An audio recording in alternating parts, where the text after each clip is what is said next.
This is Daily Blast Live. We're talking about what you're talking about. You all ready for this? Mm-hmm. Dun, dun, dun, dun. This is a sham. No. Y'all, just stop. Get real. Welcome to DBL. Hello, everyone. Good to see you all. What's up? We got some big news. The big boss at CNN has stepped down, and the reason why is pretty interesting. Sorry, I made Lindsay do a spit take here. That was a couple of pretties, too many. It was very Larry David. Jeff Zucker announced his resignation yesterday, saying that as part of the investigation into Chris Cuomo, it came out that he was in a consensual relationship with his closest colleague at CNN, and that he failed to disclose the relationship even when it began, even though that is required at CNN. That relationship is with Allison Gullist, who is the executive vice president. In a statement yesterday, she confirmed the relationship and said she is staying on at CNN. And if you're curious how the network reported this yesterday, here's what was said on CNN Newsroom. I just think it's so regrettable how it happened. If what you're reporting is true, these are two consenting adults who are both executives. That they can't have a private relationship feels wrong. Imagine talking about our boss on air, and she's not sucking up to the boss right now. What is that? Right. Well, he's not the boss anymore, I guess. I know, but she still knows wherever he goes. He's been a leader in the entertainment industry or news industry, both of them, for years, more than 2 decades. So, like, she knows that he's going somewhere else. He's not just going to call it quits if he wasn't ready. And so she's like, I think everything was all good. But if you think about it, I think it is. Like, I kind of agree with her. I don't really get. It sounds like Lindsay doesn't. Yeah, because it's about career advancements based on romantic relationships. And if you look at the trajectory, I know we're going to get into who blew the whistle on all this and everything, but if you look at where she came from NBC, and she was a publicist with him, and he was at Today's Show. He brought her up in every step, and that was a working relationship, and so we based that on merit. But when you start to get into a romantic relationship, now you're bringing your girlfriend, who worked for Andrew Cuomo for a long time, left Andrew Cuomo to go to CNN and be an executive there with Jeff Zucker, gave his brother a show. Like, this is all messy, and this is why people say you need affirmative action and you need people in places to hire based on merit, because now you're hiring with the good old boy network. Now you're hiring your friends and your girlfriend, and it's just sloppy. And not to say that she's not a hardworking woman, right? She has a very long list of accolades that I respect, but he's bringing her along because she lives a floor above from him, and they're sleeping together, and that's sloppy to me as somebody who wants to continue to grow in my career because of my merit. It's frustrating. My mind. Jeff, I want to hear from you, but I was just going to say, I have nothing to say, so you can take my time. Lindsay dissected every point I had in my head. I was like, well, I'm done. You know what really annoys me? Because I've been in this industry. I know you guys have all done a lot of different things, but I specifically worked in news in several different arenas, and I've watched people, and I've been like, in positions where I'm going after jobs, and I haven't even had a real shot. And I didn't find that out until afterwards, and I realized, oh, that's so-and-so's niece's sister, right? And so then if it's your girlfriend, that makes it even worse. And so that's frustrating to watch it happen. And I believe that things happen to you that are meant for you, so I wasn't worried about any of that looking backwards. But looking at it, I'm like, this is a mess. And so somebody needs to tell somebody that we need to start doing this the right way and not just the friends and family way or girlfriend way. No crumbs were left as usual. I do want to say, do you think she should be fired or had to resign, because she is still there? Well, I'm not going to take over the whole segment. Go ahead. I just think that, it can't just be him. Like, they both were in on it, right? So she's just sitting there like, I'm going to keep my job. I think Sonny Hostin was very upset over it earlier. Like, you both have to take your responsibility in it. We can't say that we want men to be accountable for certain things and not hold women to the same standard, because that's when we get into that conversation that we're just exactly of a double standard. I love Lindsay's answer. By the way, I just want to add that CNN's ratings dropped 90%. Okay, 90. Like, over what time period? Like, since 2021. Okay, so at this time last year, they're down 90%. Yeah. So if you're up 90% and he was sleeping with the janitor, nobody would care. Okay, so let's just put it out there. It dropped 90%. They need a reason to run him out. Now, here's another point too that I think is interesting. Katie Couric wrote about this relationship in her memoir. It is so well known. It was known as the biggest open secret. It's gone on for like 20 years. Why do it now? Now I'm sniffing ratings. That's what I think it is. Lindsay makes excellent points, and I want to move on on to Chris Cuomo, but it's just funny what political goggles you have on. You know, if you're a CNN fan, you're like, well, this isn't a big deal. They have a mutual relationship. But then the same thing happens over at Fox. You're like, how dare that man take advantage of that woman like that? Right. You know, it's like just weird what goggles you have on. I guess, the goggles I have on is like, I'm thinking about everybody, like all of us. Like, you met your spouse kind of at work. You know, like you met your spouse at work. That's right. A lot of people meet their spouse at work because what? You have something to talk about. You have a common goal. You know that this is a person that will get up in the morning and put clothes on and go to work and earn and give you guys a safe place. And I think commonality binds a lot of people. And if you're also attracted to that person, you're like, this is perfect. Right. I don't know many people that'll say, I'm having a great time at DBL. I'm having a great time here. I'm having a great time here. I met this person I like. Now it's time to quit. It's harder. I get it. That's very logical thinking, Al. But you're not looking at it with political goggles. You're going to marry who you're around, so I don't. True. Let's keep going, though. There's more to this story. As Jeff Zucker mentioned in his resignation letter, this all came out during the investigation into former CNN host Chris Cuomo. And some are reporting that Chris was the one who blew up Jeff's secret relationship. This was even brought up by CNN in its own report. Take a look. Cuomo was fired in December, and he is not going out quietly. He was fired, and there were reports that he wasn't going to get paid the millions of dollars that were going to be on the remainder of his contract. So as a source said to me earlier today, he was trying to burn the place down. He was going to court trying to burn the place down and claiming that he had incriminating information about Zucker and Gullist. Do you think this is true, that he was trying to burn it down? You do. Listen, I'm a very spiteful person. It's not one of my best qualities. But if you're going to fire me for sticking up for my brother, right? In essence, I don't want to go into details what he did. But sticking up for my brother, and then you're having an affair with somebody that the whole office knows about, but you're putting me on blast to try to cover up your 90% fall in ratings, I would burn it down. Wow. But it's all I think under a lot of people feel that. Sorry. It's all under this ethics umbrella, right? So if he's like, okay, you literally agreed to pay me a certain amount and you said that I violated these ethics, well, you're violating ethics too, so what's the protocol? That's all I would always want to know. It's like, if it's fair treatment, let it be across the board. If it's not, then let's not do it. And so I don't think that it's petty that what he's doing. I think he's you both are like, Cuomo is good on this. And it depends on the space I was in. If I was in a petty space, I might go further with it. If I had another job lined up, maybe not, but it's still what was agreed upon versus what you're actually doing. I don't want to get into what, again, I'm speaking for Lindsay here. I don't want to get into details of what Cuomo did, but they're not paying him his money that they owe. I wonder if it's for money. It is for money. They're not paying him the rest of his contract. If you're not going to pay me my money, I'm going to blow it up. If you want me to walk away quietly, give me my money. This is just basically leverage at this point. Right. Yeah. It's like, look, you guys have the leverage to not pay me my money. That's your court. My court is I can blow your lives up. That's my leverage. So they both decided to use their leverage. They did not. I thought about this as kind of like revenge porn for like a secret almost. Like he held the secret until it was no longer to his advantage. Right. So I don't know. Interesting. Very good talking points, everyone. Coming up on DBL. That was mostly Lindsay. Sorry, I'm going to be quiet all day long. Lindsay was talking, I was just crossing off things. I was like, can't bring up that point. Sorry. Our interview with the very funny Kunal Nayyar from The Big Bang Theory, why his new role is very different from Raj. And yes, this is true. Rudy Giuliani ends up as a contestant on a singing show. What? We'll explain. Stay tuned. Closed captioning provided by This February, connect with Al, Tori, Erica, Jeff, and Sam.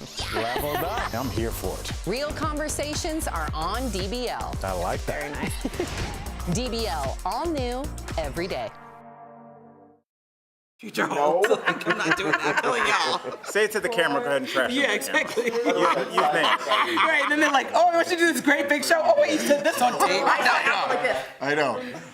Hey guys, so we're talking about what's going on. It's just in the, like, Al had a good point about who you're around, and I guess it kind of changes when you're running the whole company. So like, she's the number 2 running all communications, and he's the number 1. Lindsay, let me ask you this, because you've been in, Jeff has kind of done reality, so he's kind of been his own kind of lone cowboy. I've been in stand-up, so I've kind of been an individual. So we've been in like workplaces. Do you feel like nepotism is relationships in office relations are something that can be avoided or legislated out, or is it just like whenever you have human beings? Well, here's the thing. I think that you should hire people that you trust in. Like me having my own small production company, like I'll pick people that I've worked with in the past that I really know that they're gonna do a good job. But I think it's the difference when you start to like, they're not doing the best job, job is just like a mediocre, but it's like that's my friend or that's Jeff's niece, and that's fine. But if everyone had a fair chance, that means that representation at the top would look like very diverse, so that someone's niece who was an Asian American would get a chance. And that's not the case. At most companies at the top, there's not a lot of diversity at all. Like almost every media company, and so that's the problem when you start to bring in maybe qualified nieces, nephews, boyfriends, girlfriends, and when you get into the romantic stuff, that's when you really start to cross lines, because who says they're qualified at all? It's just like you can be pillow talking, anything's going on. And with the Cuomo thing, it's like there's so many webs that tied everybody together. Like Cuomo is a journalist. He deserved whatever he had got going on in CNN and getting what he got, but he got a big show after she worked for his brother. So if you think about that web of things going on. It goes deeper. Right. The layers are deep, like an onion, brother.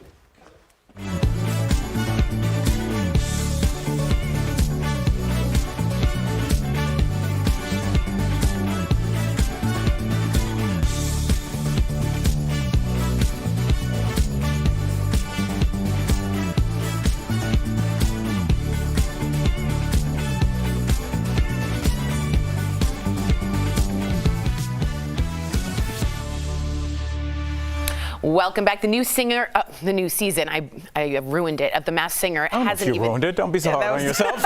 Just one word. Over.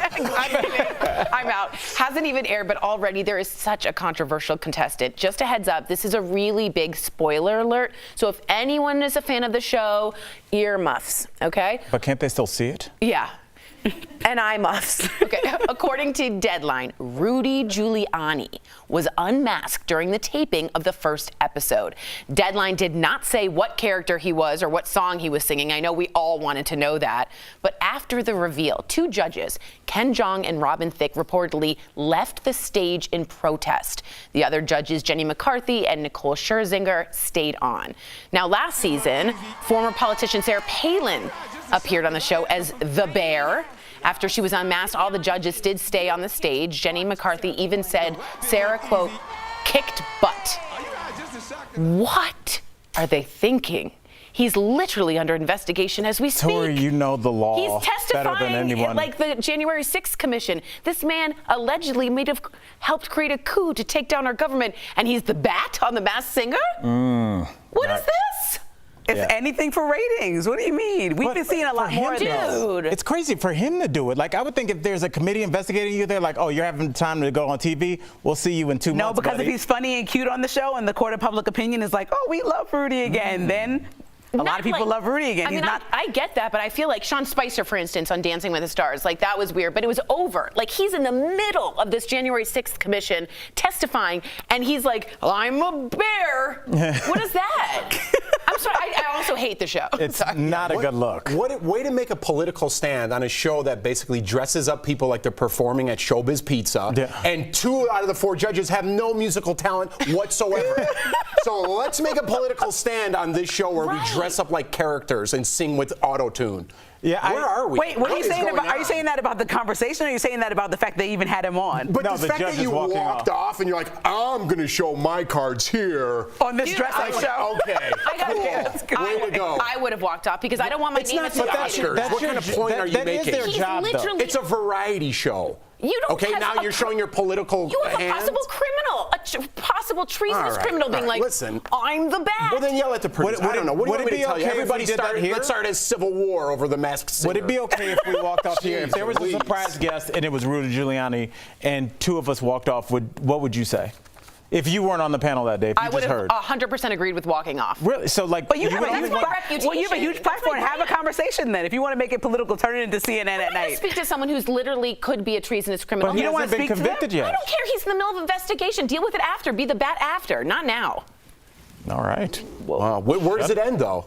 You don't like a movie they did? You don't like how they treated their kids? Isn't Robin Thicke have some allegations floating around himself? Yes, and that is concluded. I agree that's a little weird too, but Rudy's in the middle of it. You don't No, I hear you. It's Yeah. it's such a silly place for this big thing to take place. I just can't believe he did it. I agree. The whole thing's weird. Coming up on DBL, you know him from The Big Bang Theory, Kunal Nayyar. He makes fun of my attempt at a British accent, so stick around for that.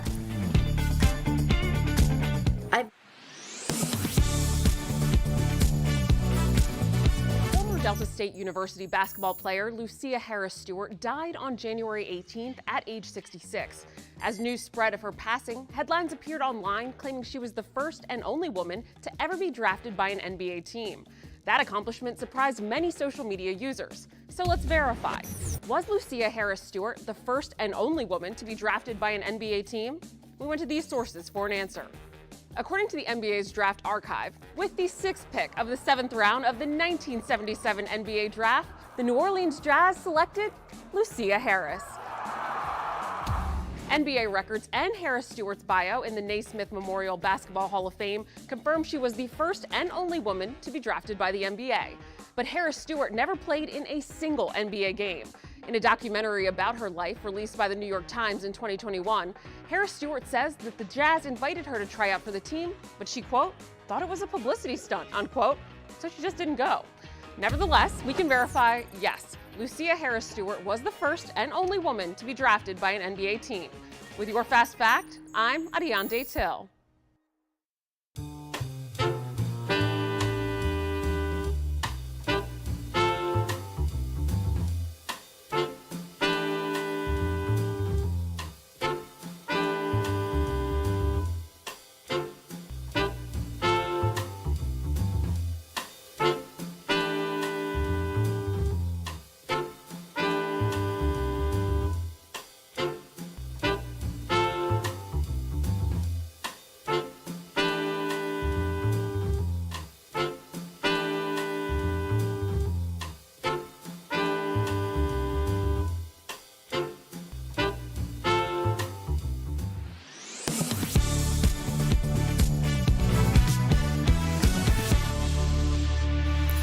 Welcome back to DBL. For 12 years, we loved him as the astrophysicist who couldn't speak around girls and loved comic books. But his new role is a far cry from his role on The Big Bang Theory. Earlier, we spoke with Kunal Nayyar. Take a look. Please welcome to the show, Kunal Nayyar. Yes, baby. What a gorgeous background. Where are you? Rich mahogany.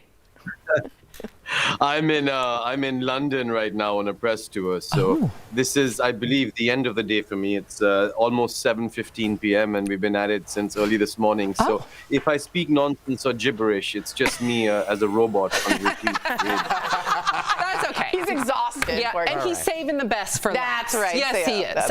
It was recently revealed that your Big Bang co-star Johnny Galecki would stick his chewing gum to a specific part of the set. Did you leave your mark anywhere on set or take anything with you after the final show?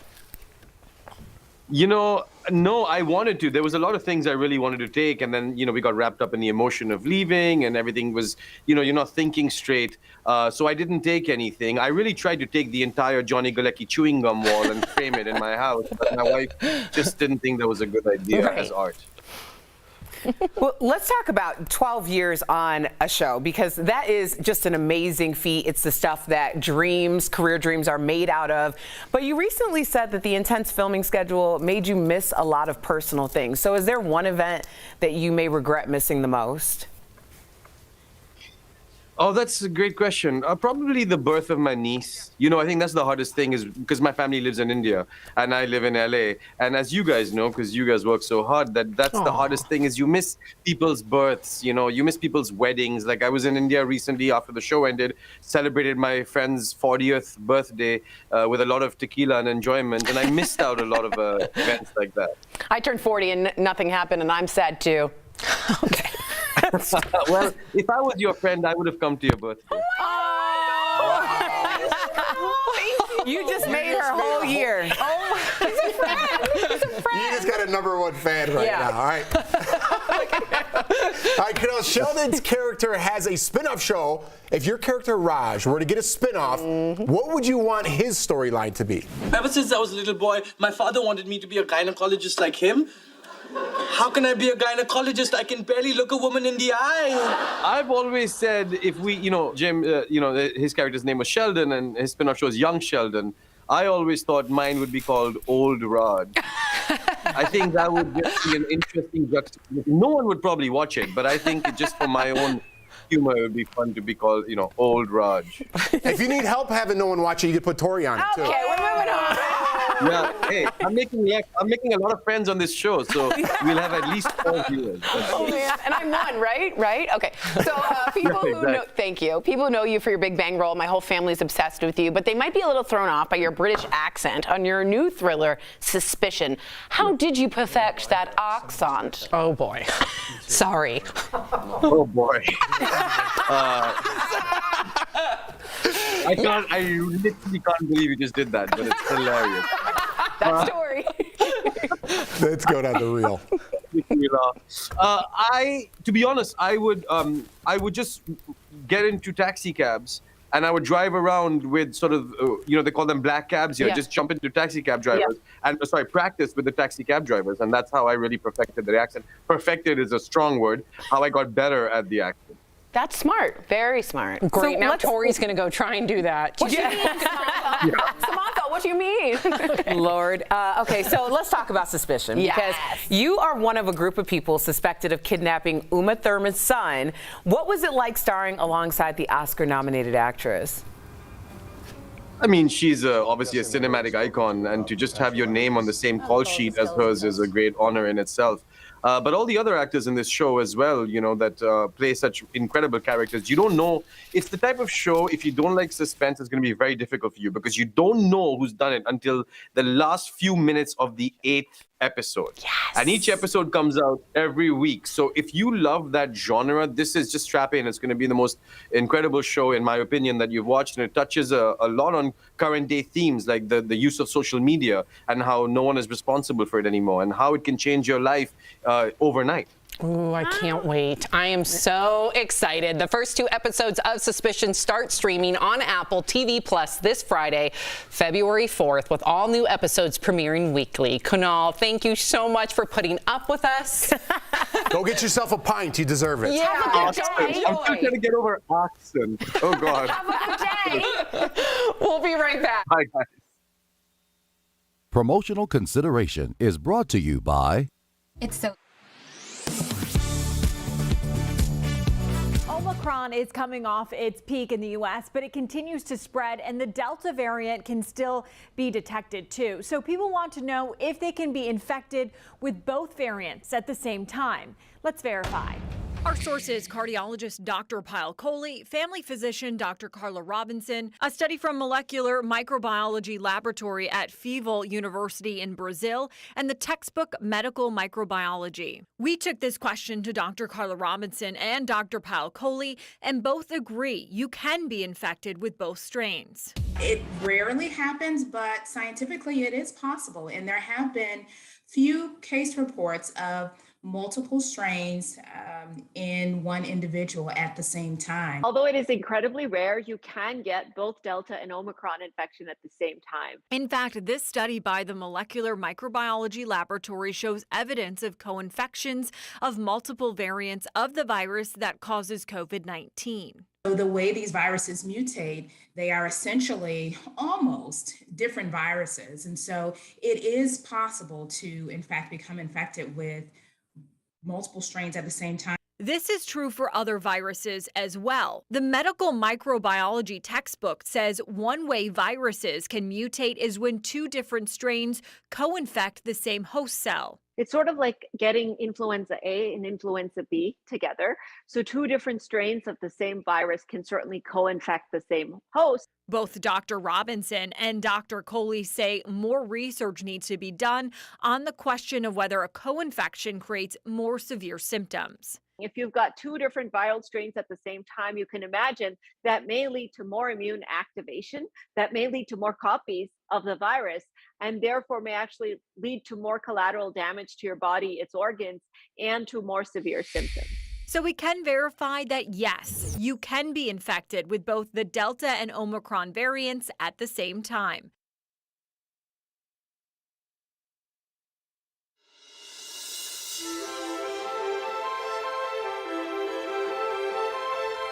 There are 6 alpine skiing disciplines at the Beijing Games. Here's how to tell the difference. Slalom is the shortest course and has the most turns. Skiers navigate from one gate to the next, incurring penalties for cutting a turn too close or missing a gate. Giant slalom is a bigger slalom course. It contains fewer gates, but the turns are wider and smoother. Downhill is all about speed. There are no gates to maneuver. Super G means super giant slalom. It combines the speed of downhill with the technical turning of giant slalom. Alpine Combined consists of 1 downhill run and 1 slalom run. The mixed team competition involves skiers going side by side against another team down identical slalom courses. There are 4 runs per round. It's an elimination tournament format. The team that wins each round advances until the gold medal is decided.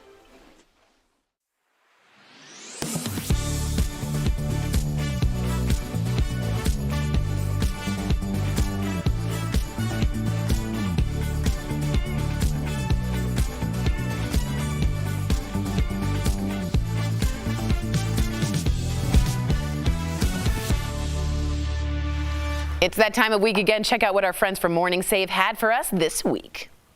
All right, what do you have for us today, Steph? Hey, Tori, and hi, DBL Nation. I have got some wonderful products and even better deals just for you. First up, we've got Body Beautiful Shapewear. So this deal includes 1 shapewear, available in 4 different styles. Normally, they're $39 to $69, depending on the piece. But we've got 1 piece for only $19, which saves everyone at home 72%. A little sexy, huh? I like Looking it. good, mannequin. Now, Tori, we've got Soulmate's 18-karat gold filled Swarovski necklace and bracelet set filled with literally dozens of elegant Swarovski crystals. Wow. And freshwater pearls. Oh, wow. Normally, they're $146. Whoa. But we've got them for only $39, saving up to 73%. Morning Save makes me so happy. Yes. And Tori, we've got the iLife Easine G50 cordless vacuum cleaner. Whoa. 1 vacuum, 2 attachment accessories, and 1 wall mount with a charging station. So normally, this is as much as $185, but we've got it for $79. Oh, yeah. I know it saves everyone at home 57%. That's so much better than the... And last, we've got Vanity Planet Outlines Ice Roller and Serum Booster Duo. So the Serum Booster resets and refreshes your skin. And now the Ice Roller is going to reduce swelling and soothe your redness, irritation, and minimize pores. So normally they're as much as $40, but right now they're $19, which saves up to 53%. I'm so puffy and I wish I had a thingy. That's a thingy under $20. Get the thingy. Head on over to morningsave.com to snag these amazing deals at the lowest prices. You can even visit morningsave.com right on your smartphone. Couldn't be easier. Thank you so much, Steph. That was, I did feel puffy that day, and that ice roller will help. My girl used one of those on me. Best feeling ever. Woo! So underrated. Wow. So Lovely. underrated. DBL's new every day. We'll see you same time, Cold same Stone place Creamery on tomorrow. your Bye, face. guys. Could you use it everywhere? Probably. Cold Stone